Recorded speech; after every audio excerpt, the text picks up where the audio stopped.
ท่านผู้ชมที่อยู่อ้อมข้างสองข้างทางระหว่างต้นนาพระราชวังเก่าและอยู่ที่เบื้องพระธาตุผู้ศรีของพวกเขากับพากันเอาน้ำอบน้ำหอมได้พดส่งพระสงฆ์ของพวกเขาเพื่อเป็นขอพรเพื่อเป็นสิริมงคลในโอกาสในฟ้าใหม่ปีใหม่และก็อยากจะให้ตัวเองก็มีความสุขความสบายใจและก็อยากจะอยู่เย็นเป็นสุขนี่แหละก็คือเป็นสิ่งที่พวกเขานะขอพรเป็นความเชื่อทางจิตใจของพวกเขานั่นเองเนาะในการนำของพวกเขากำลังพดส่งขบวนดังกล่าวกันอยู่นำคนบ่ดื่ม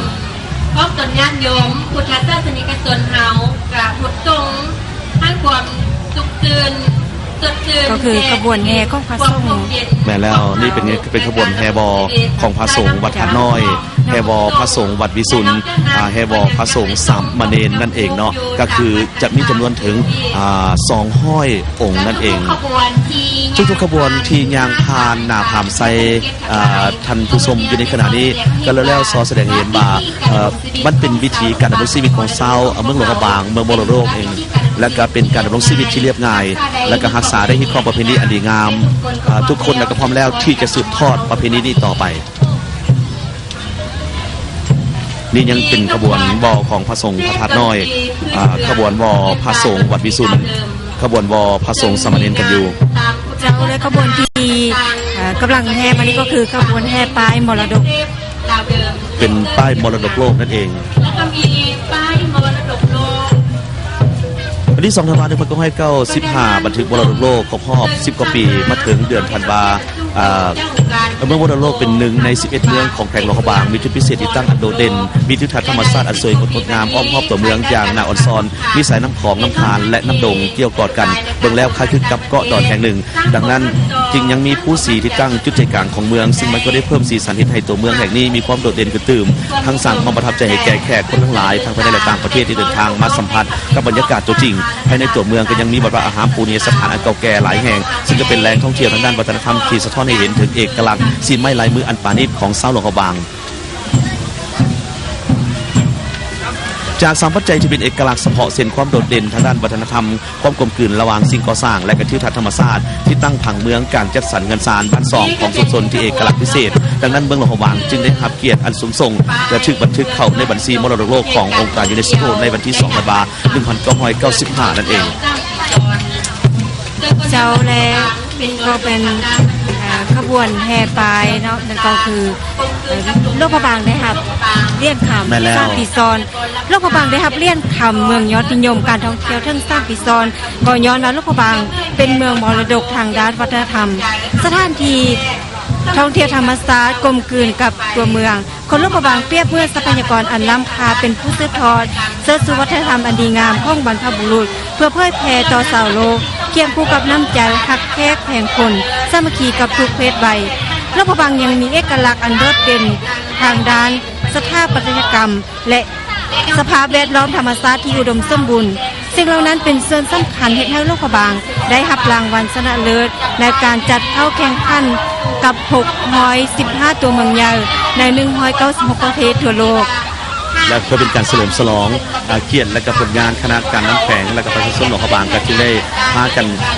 เฉลิมฉลองกันทุกๆปีแล้วก็จะมีป้ายคำขวัญแบบนี้เนาะและต่อมานี่ก็เป็นขบวนของพาบาสีนั่นเองซึ่งก็มีผ้าบาสีเป็นผ้าขวนที่คนลาวเฮากับผ้ากันยึดถือกันมาหลายเส้นคนกันแล้วและนอกจากนั้นก็ยังมีขบวนของเป็นขบวนของยักษ์และกับโตลิงนั่นเองเนาะขบวนฟ้อนยักษ์ฟ้อนลิงเนาะซึ่งเป็นหนึ่งในซากบทฟ้อนของเทพนิยายพระลักษณ์พระรามขบวนยักษ์ก็เป็นกองทัพของทศกัณฐ์ซึ่งกษัตริย์นี้ก็เป็นทศกัณฐ์แสดงคนเพื่อแผงฤทธิ์เตรียมพร้อมสู่โฮกับกองทัพหนุมานส่วนขบวนลิงก็เป็นขบวนหนุมานเดินทัพเพื่อไปต่อสู้เอานางสีดาอยู่ที่เมืองศรีลังกากลับมาบทฟ้อนดังกล่าวก็เป็นหนึ่งในบทฟ้อนพื้นเมืองของชาวหลวงพระบางที่ได้รับความนิยมสมชอบจากแขวงคนในและต่างประเทศนั่นเองเนาะเจ้าเลยและนอกจากนั้นก็ยังมีขบวนนางแก้วก็เป็นหนึ่งในฉากของเทพนิยายพระลักษณ์พระรามฉากนี้ได้แสดงถึงความสวยงามของสาวสนมของนางสีดาในเวลาออกชมสวนอุทยานที่พระฤาษีสั่งเอาไว้อยู่หลังอาโศกพร้อมนี้ก็ยังเป็นการแสดงความงามอันนิ่มนวลอ่อนหวานเพียงคมของชาวหลวงพระบางในวาดอย่างวาดฟ้อนและกระทรงพยิ้มอันหวานในแก่บรรดาท่านบรรดาผู้แทนของพวกเขาได้ชมในขณะนี้และนี่ก็คือขบวนแฮบอนะซึ่งเป็นขบวนแฮบอ เป็นการแสดงรูปแบบการนุ่งคือของชาวหลวงพระบางก็คือชาวลาวซึ่งในเทศกาลบุญปีใหม่ลาวของทุกๆปี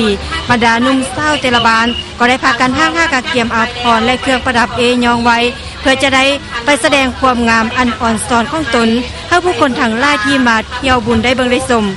สิ่งสำคัญบรรดาหนุ่มสาวที่มาแห่บอนั้นได้นำเอาขั้นดอกไม้ไปบูชาพระพุทธเจ้าและภายล่างปีมาแล้วบางพองก็ยังได้คู่ครองไปนับอีกด้วยแม่แล้วถามว่าถึงพาขบวนบาสีก็เป็นสัญลักษณ์แห่งความอุดมพังมีทั้งด้านจิตใจของชาวเมืองหลวงพระบางที่เวลาใดก็ให้ความอบอุ่นอารีต่อเพื่อนมิตรสหายแพงแขกคนที่มาเยี่ยมยามตามฮิตของประเพณีของคนลาวเฮาแล้วถ้าพี่น้องหรือว่าแขกคนมาพักแวร์มายืมมายามพวกเขาเจ้าก็จะจัดงานบาสีให้แก่แขกก่อนจะอำลาจากกลับบ้านกับซองของตนการบาสีนี่ก็เป็นฮิตของอันนึงที่ดีงามของชาวหลวงพระบางเพื่อแสดงถึงไมตรีจิตมิตรภาพความหักแพงสร้างจิตสำนึกแห่งความผูกพันทั้งใจให้แก่แขกและกับเจ้าภาพอย่างบ่มีบรรลืมเจ้าแลถัดจากกระบวนแฮวอนี่เนาะก็จะเป็นกระบวนแห่หนังสักคาดกันแล้วแม่นแล้วเราก็จะได้เห็นหนังสักคาดในตอนนี้ก็ให้น้องวิไลชิตเองก็เล่าถึงกระบวนของนางสังขารกันก่อนหน้านี้นั่นหนึ่งเนาะเจ้าสำหรับหนังสักคาดนี้เนาะก็มีตำนานกล่าวไว้ว่าหนังสักคาดนั้นเป็นการซื่อสร้างประเพณีตามการมั่นหมายที่พญากบิลพรหมได้ลั่นวาจา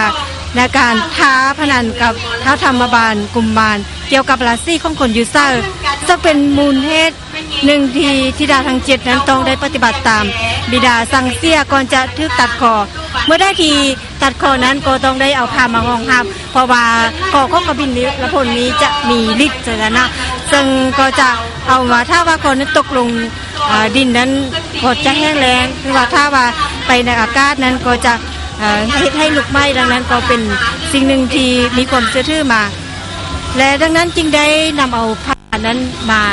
เป็นการ